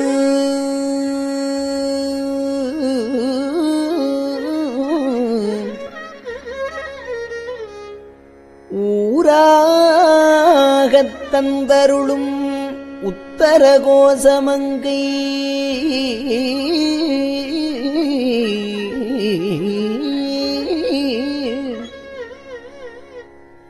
ஆராமுதின்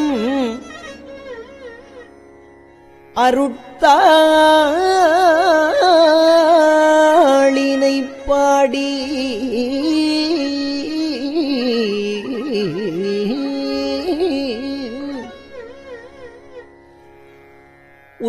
உத்தரகோசமங்கை ஆராமுதில்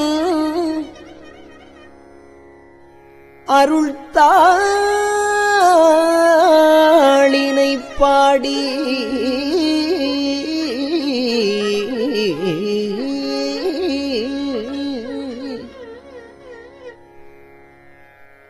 போரார் வேர்க்கண்மடவீர்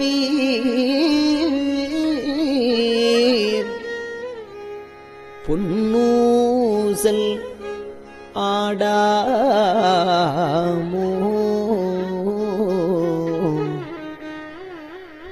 போரார் வேர்க்கண்மடவீர்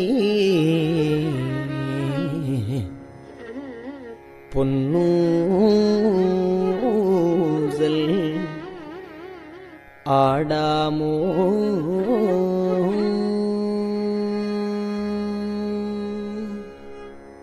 திருச்சிற்றம்பலம். கஞ்சிவல காமாட்சி தன் குழந்தாய் சங்கரரே கஞ்சிவல காமாட்சி தன் குழந்தாய் சங்கரரே குரு சந்திரசேகரரே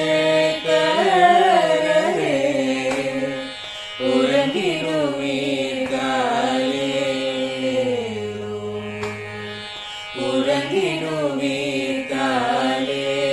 உறங்கிடுவீர்களேலோ.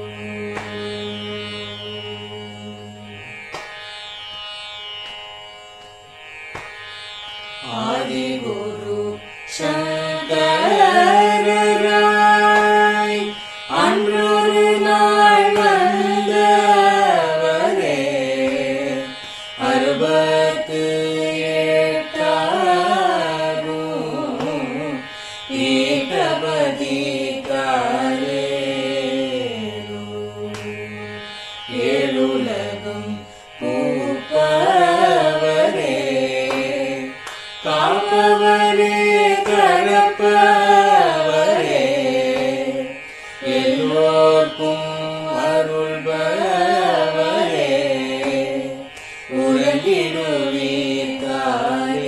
உறங்கிடுவீர்களேலோ அயனுடனே மாலவனோ தேடிய பொற்பதத்தவரே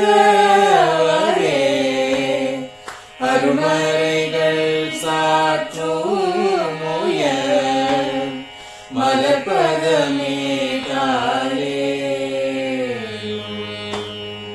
முக்தி நிலை எய்தி சக்தி தரும் சத்குருவே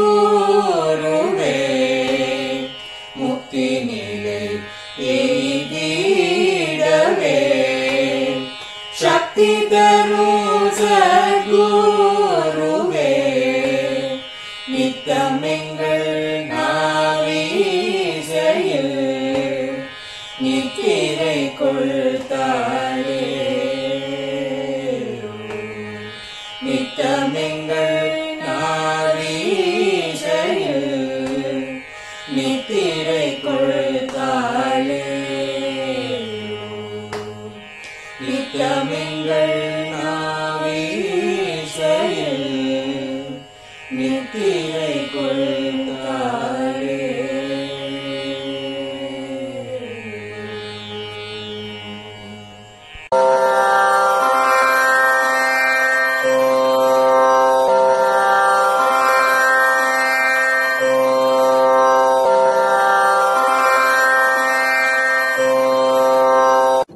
பெரியவா சரணம். பெரியவா வானொலியின் மாலை நிகழ்ச்சிகள் இத்துடன் நிறைவடைகின்றன. எமது அடுத்த ஒளிபரப்பு நாளை காலை இந்திய நேரப்படி 6 மணிக்கு துவங்கும். பெரியவா சரணம்.